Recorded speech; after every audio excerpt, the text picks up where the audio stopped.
Hey guys, so I want to demo a product for you. This is the Oster Portable Active Blender, and I like to take this with me on my camping trips. It works on a USB power, so you can charge it in your car on the way to an adventure, and it charges in 2 hours. So I want to get going here. I want to show you guys kind of a little smoothie I'm making right now.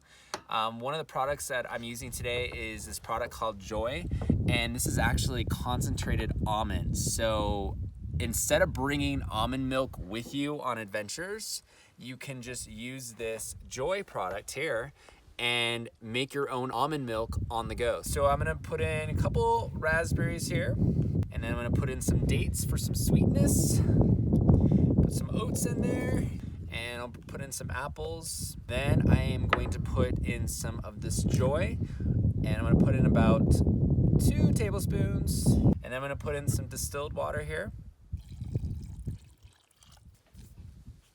So here's the blender, and I'm gonna push the top here. I'm gonna push this 2 times very fast. And look at that, blending. That is so cool. See what it looks like now. So I wanna show you guys how it blended everything up. I'm gonna just pour it in here just so you can see. Look at that. Got my own fruit smoothie to go. Yum.